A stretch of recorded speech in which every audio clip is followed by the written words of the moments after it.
Lumaki ako sa squatters area. Sa maduming lugar, masulasok, at maraming adik. Hindi ko nga alam kung may kung may pag-asa pang magbago yung buhay ko eh. Dahil namulat akong mahirap, panigurado, mamamatay din akong mahirap. Maraming salamat po sa pagtanggap ng kwento ko mga idol. Ito po si Jaika. And I thank you.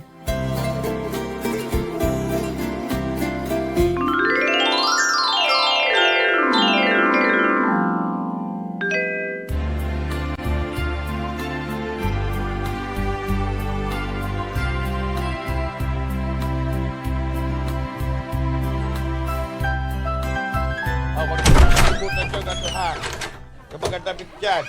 Kailangan dyan. Makakuha ko ng magandang trabaho. Ano yan, Tay? Ba't nagbabalot kayo dyan? Ay, nako, anak. Huwag ka na magtanong. Papaalisin na naman tayo dito. Ano? Magbalot ka na rin. Tsaka, Ito yung plastic ko. Akin na. Bakit tayo aalis, Tay? Sino nagsabi? Ay, nako. Tanungin mo na lang yung mama mo. Anong sino nagsabi? Hindi mo ba narinig? Ha? Dito sa place natin, tanggal tayo lahat. Magtatayo na ng commercial area rito. Ngayon pala binabakante na. Mainam pa, ngayon pala umalis na. Para magkapwesto pa tayo rito. Ay, bilisan nyo na dyan. Baka maiwan tayo ng truck. Sandali, saan tayo lilipat? Sa Laguna tayo pupunta. Doon tayo re-relocate. Laguna? Napakalayo naman tayo, Maynila, Laguna. Kaysa naman saan tayo pupulutin, saan tayo maninirahan. Mas okay pa doon at meron tayo masisilugan. Sige na, akin na yung bag. Asan na pa yun? Nay, wala bang ibang pwedeng lipatan dito? Di ba doon kay Aling Maring? Bahal ba tayo mangupahan doon? Mangungupahan? Ha? Saan tayo kukuha? Tanda na ng tatay mo, nagbabasura lang yan, di ba? Gusto mo, sa basura talaga tayo pulutin. Mainam nga may pabahay pa doon sa Laguna. Kung ngayon hindi tayo kikilos, mauubusan tayo roon. Lipat na naman. Bilisan nyo na. Nabuhay to. Bilisan nyo na dyan. Tayo ng truck.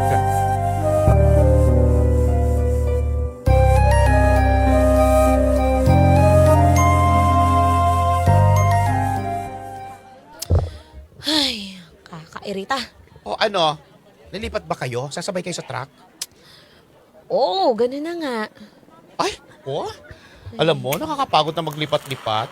Kaya kami ni Aling Maring, sabi ko sa kanya, dito na lang kami. Ha? Makakarenta kayo kay Aling Maring? Hindi, ano ka ba? Nakabili si Aling Maring ng isang lote dyan, maliit nga lang. Tatayo na lang namin ng barong-barong, kahit may bubong lang, dyan nakapagtsatsaga na lang namin. Kasi malayo kami doon. Ano ang kabuhayan namin? Ako, nakakasawa na pagkalipat-lipat. Jaika. Buti pa kayo. Kami, kailangan namin umalis. Nagmamadali si nanay. Mauubusan daw kami ng pwesto dun sa Laguna. Ako, basta, gagawin ko na lang tuloy ko na lang yung pagiging manicure, pedicure ko dito. Kakairis naman, no? Okay lang, nagiging okay na kami ni Dondi. Ay, oo nga pala. Paano yan? Aalis kayo. Paano na kayo ni Dondi? Wala, di matik, break na kami. Ano pa ba? Alangan namang LDR. 'Di ba? Alam mo naman yung Dondi na yun, napakalandi nun. Ilang buwan pa lang ba kayo ni Dondi? Parang kakamansari pa nga lang namin nung nakaraan eh. O diba? Alam ko Doon mo siya sinaguto sa may slaughterhouse. Ingay mo. Sada naman to. Ay, nako, sige na. Umalis ka na, baka maiwan pa kayo ng truck. Uy, bes. Keep in touch tayo Ay, okay. Walang problema. Basta ludan mo ako ng ludan pang data para Uy, grabe ka. chat kita. Wala nga akong pera eh. Uy, tsaka tignan-tignan mo din si Dondi. Balitaan mo kung may bago na siyang syota. Ay, nako, ginawa pa ang CCTV. Sige na, kaka-on lang namin, di ba? Tingnan ko muna kung habulin niya ako hanggang Laguna. O sige, ako ang bahala. Basta yung personet ko bigyan mo ako. Ito naman Sige na. Ay, teka, punta ka muna sa bahay, dali. Ano ba yan?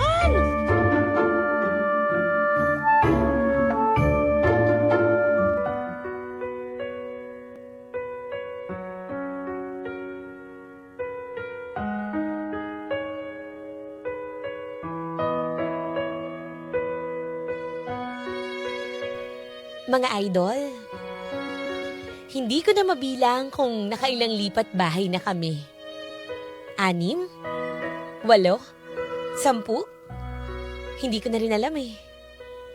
Ang alam ko na lang, ayoko nang iimpake yung bag ko dahil alam ko na bukas makalawa, aalis na naman kami mga idol. Natuloy kaming lumipat ng Laguna. Isa rin sa dahilan ng pag-alis namin ng mga lugar ay ang mga pagkakautang ng tatay ko kung kani-kanino. Alam nyo, sanay na din naman ako na makisama kahit kasinong tao eh. Pero sa pagkakataon na to, iba ang naging kapalaran ko.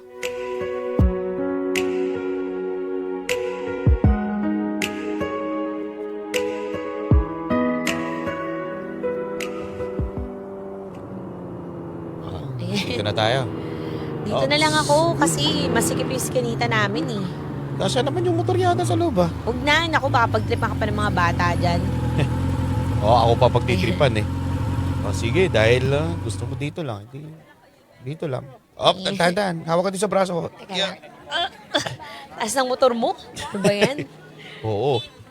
Teka lang ha. Tanggalin ko lang yung helmet mo. Ano pa? Ikaw talaga. Uy, salamat Mon ha. Lalong-lalo na sa pagbibigay ng diskarte dito. Aba, walang problema yon.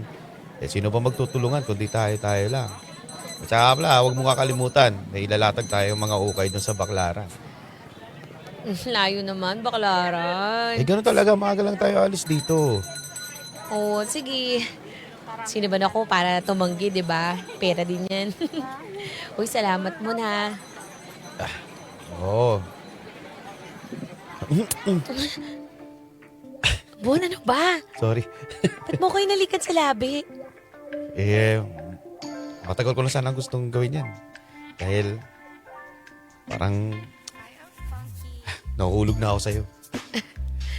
Kahit wala pa akong isang buwan dito. Oo. Wala naman yata magagalit, di ba?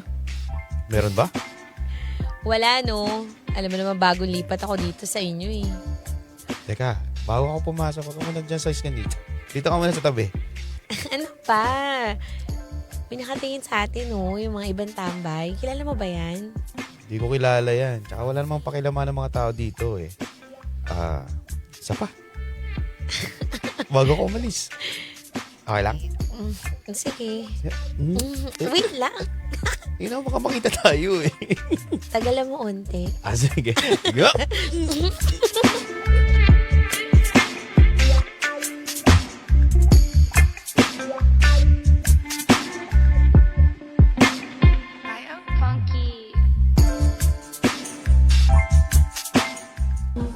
Talaga, dito. Kakahiya. Huwag ka mahiya. Pala si Mon eh. Mon, dito tol! Hoy, Tol! Aba! Kanina pa ba kayo dito? Oo tol, tagal niyo eh. Kaya nga eh. Nakaisang bakit na kami. Sama ko si Jaika. Hi, hi. Hello. Jaika, si Tom, tsaka si Buboy. Hey, Yo. welcome. Welcome, Jaiga. Upo ka, upo ka. Salamat. Ano, isang bakit pa? Oo tol, umorder na kami. Order na kayo? O yan, Jaika. Sila yung tropa ko dito. Tsaka sila din yung tumutulong sa akin sa pagdi-deliver ng mga ukay sa mga nilalatagan namin. Hello. Nice to meet you. No, Jaiga, swerte mo. Alam mo ba, ikaw lang ang kauna-una ang babaeng dinala dito ni Mon. Medyo may pagkasuplado to eh. We, talaga ba? Eh, totoo yan. Ikaw lang yung unang pinakilala sa amin. Gulat nga kami. Sino kasama ni Mon? Baka nyo kontrata na kayo ni Mon ha, para sabihin yan. Hoy, magkano binayad mo dyan Oy. sa mga kaibigan mo? Totoo yung mga sinasabi nila. For the first time talaga, ito yung pagkakataon na may pinakilala ko sa kanila. Di ba? Oh, Jaiga. Tsaka, kamusta ang mo dito sa Laguna? Basta pag napapatrouble ka, sabihin mo kami, marami akong kilala dito. Oo naman. Simula nung lumipat kami dito, mas naging madali kasi, syempre si Mon, lagi nasa tabi ko. Na, sir, grabe naman yan, oh. Aba. Cheesy naman, oh. Parang gusto ko pa magdagdag ng isang bucket dito, Yun, doon. Sa case, bakit na tayo, ha? Iba talaga pag nahihilap ng tropa ko, eh. Oo nga, eh. Hindi, Talaga. Jaika. Kaulan talaga dyan. Hulog ng langit ka, Jaika. Kung hindi tayo maglilibre sa amin. O, Sige na. Cheers, sis. Oh, cheers na, cheers! Paliwanag ang mga pangyayari tulad ng isang pagkikita sa di inaasahang lugar. Di mo maipaliwanag ang Ay, nako, dami-dami na naman natin, babalutin. Ito, isama mo ito. Akin na yan. Ayan, importante yan. Yung Saan ka galing, Jaika? Naku, batang to. Umalis lang ako kasama yung mga kaibigan ko. Bakit? Anong oras na, oh? Tingnan mo, nagbabalot na kami ng mama mo dito. Oo nga, ba't kayo nagbabalot, tay, nay? Lilipat na tayo sa Cavite. Ano? Anong lilipat na Cavite? Ano ba? Kailangan na natin umalis dito. Nag-chat sa akin ang Auntie Ellen mo. Sinabi niya sa akin, irereto ka raw niya doon sa dati niyang amo, yung Koreano. Ah, oo, anak, totoo yan. Para naman makaahon na tayo sa hirap. Hirap na kami ng nanay mo. Anong Koreano, nay, tay? Ano? Ibubugaw niyo ako sa ibang tao? Kakalipat lang natin dito, wala pa nga tayong 3 buwan, aalis na naman tayo. Pagod na ako, nay, tay, ano ba? Sana naman bigyan niyo ako ng magandang kinabukasan, hindi yung lipat tayo ng lipat. Ayun na nga ibibigay namin sa iyong kinabukasan. Hindi naman na ibubugaw, ipapakilala ka lang naman doon. Paano kung magustuhan ka? Hindi. Hayahin na buhay natin. O sa, ay nako. Ayoko! Ano bang inaarte mo, Jaika? Ha? Yung lalaki atin sundo sa'yo nakamotor? Ha? Wala na ba silbi rin yun ah? Pare-pares tayo. Mamamatay tayong dilatang mata. Tabay lang din yung lalaking yun ah. Ano kinabukasan na sinasabi mo? Diyos ko, mag-isip-isip ka. Nagkaroon na tayo ng pagkakataon makaahon sa pesteng hirap na ito. Mag-iinarte ka pa? Isipin niyo naman po ako. Sunod ang alam ko na sunod sa inyo eh. Ngayon ayoko nang umalis dito. Dito na lang tayo, nay, tay. Aba, Pakiusap, ayoko nang umalis. Pagod na ako. nagagatwira pa tong batang to. Nako, sumama ka ha. Dahil umaasa yung auntie mo. Sige na, kunin mo na yung mga sapatos at saka mga damitan dyan na Ay, pwede naku. pang maidala. Ako na ang mag-aasikaso dyan. Akin yung bag. Ayan!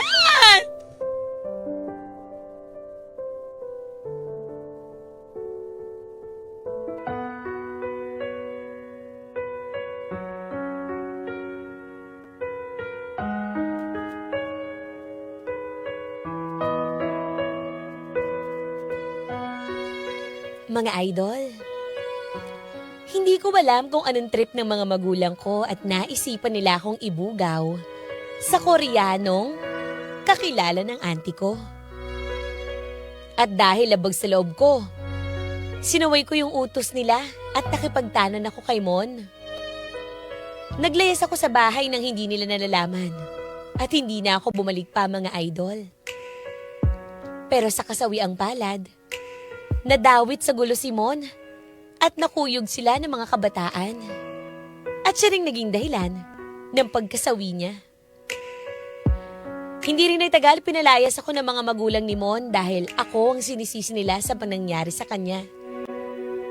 At dahil dito, para na akong batang ligaw. Dahil hindi ko alam kung saan ko hahanapin ang pamilya ko.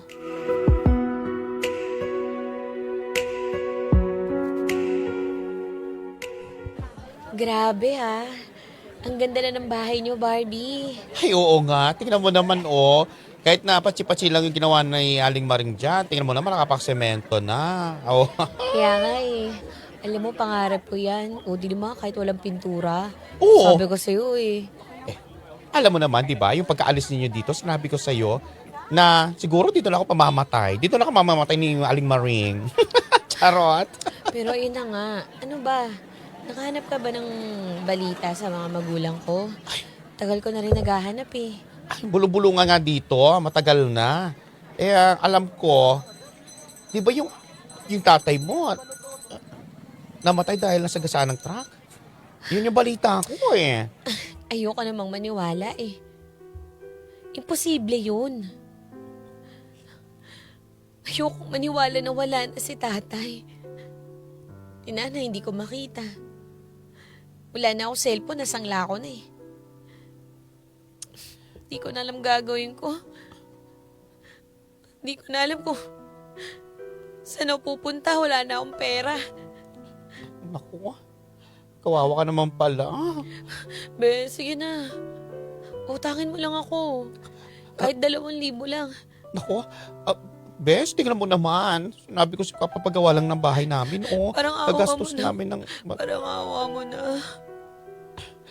Teka, titingnan ko lang yung wallet ko kung meron pa akong papahiram sa'yo. Hindi ko alam kung saan ko hanapin sila nanay. Parang awa mo na, Bes. Kahit magkano lang.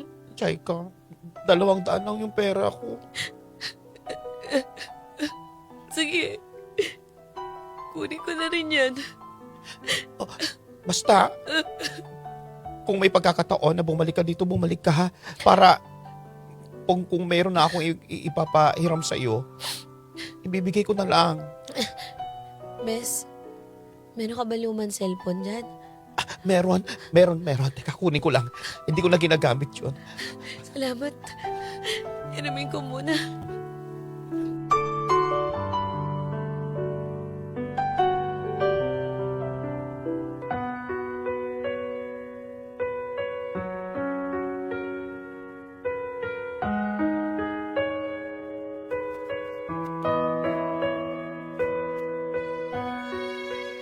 Makalipas ang ilang buwan na paghahanap ko sa pamilya ko. Sa wakas, natagpuan ko na rin si Mama. At tama nga si Esmeralda. Wala na si Papa, mga idol. Nilapitan pa lang o napilitan pa lang mamasukang kasambahay ang nanay ko.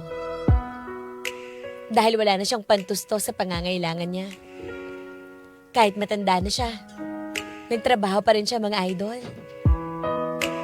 Ngayon, nakikitira kami sa bahay ng auntie ko. At kasalukuyang inaayos ang papel ko para maikasal ako sa dati niyang amo.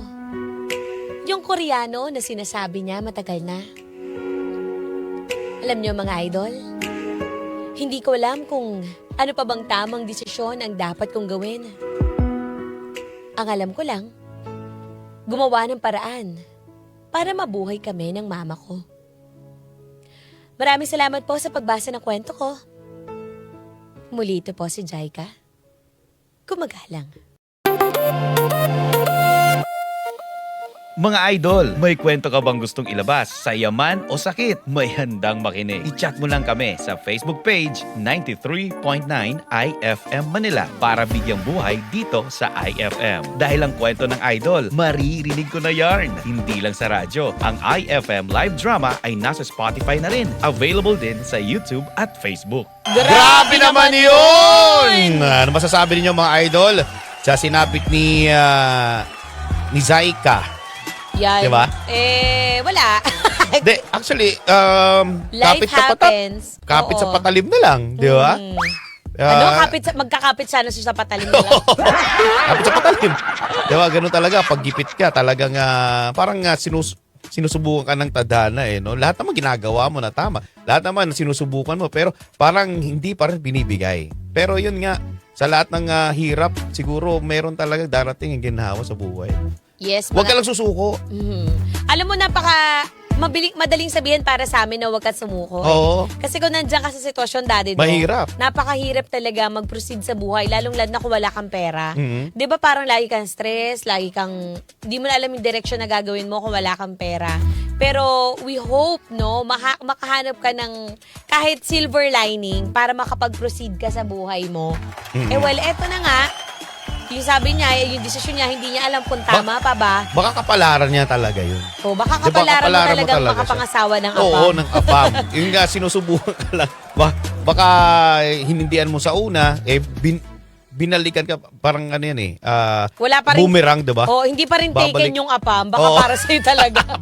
Para Diba? sa'yo talaga. Para sa'yo talaga yan. Alam mo, di ba, minsan kasi wala namang masama kung magpapakasal ka sa Oo. apam. Kumbaga, magiging mundo mo yun eh. At saka, maraming mga kababayan natin na talagang... Ganun na yung negosyo na yung Oh, pagkaasawa hindi ng apam. hindi naman negosyo. May nakakilala man sila sa una. Ayaw nila napipilitan sa una. Parang hindi nila matanggap. Pero later on, ayun, nagkabunga, nagkaroon ng pamilya at napamahal na rin siya sa AFAM. Yes, mga Diba? idol. Kasi Mahirap isipin na yun na lang yung magiging resort niya. resort mo. Mm. Pero kung yun talaga yung kapalaran mo, destiny mo talaga yan. Hindi mo mapipigilan kung yan ang tinadhana sa'yo. Baka mamaya, paano lang yan, kumbaga trial lang. Hindi talaga kayo sa una at umpisa, sa una, tapos sa huli, baka later on, naandun yung magandang blessing. Lahat ng nangyayari sa atin, kung nasa guhit na ng palad mo yan, nakasulat na yan sa buhay mo, hindi mo na mapipigilan.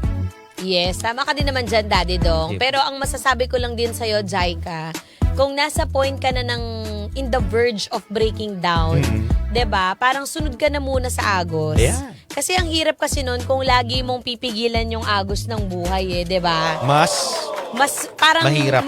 kung may resistance ka, Oo. yung lahat ng salpak ng agos na malalaki sa'yo, talagang lahat yun, masakit. Parang tumatawid ka sa ilog, di ba? Yung current na yun. Kapag sinalubong yung current, ang hirap umusan. Correct. Kunyari, swimming ka sa La Union. Ayan. Talaga sinugapa mo yung doon, yung wave. Oo. Imbis na nag-ride ka doon sa yung paddleboard, talagang humampas sa mukha mo yung wave. Ganun siya kahirap. Kaya sa ganitong point ng buhay mo na feeling mo, hindi mo na alam gagawin mo, just go with the flow. Kasi pagka niresist mo yan, pinagpilitan mo yung gusto mo, hindi mo na nga din alam kung anong point ng gagawin mo sa buhay mo eh. Hayaan mo na lang. Kasi malay mo, sa pagpapakasal mo sa AFAM na yan, or Yan yung magbubukas. yes, that will open doors for you into greatness of life. Makapunta ka ng Korea. Oo. 'Di ba? Makaka-okay yung nanay mo, 'di ba? Parang ano din yan Parang isa sa mga bigay na blessing. Correct. Parang yan na yung mga at babanggitin divine intervention. Yes. Oo, parang hindi naman din ganun kasama. Kasi pag sinabi na yung Pinay nakauna naman sa hirap sa Oo, AFAM, 'di ba? hindi. Parang okay lang naman. Kung nakaon talaga siya sa hirap edi thank you Lord. Oo. 'Di ba? Yun talaga yung destiny niya makapangasawa ng AFAM. Yeah.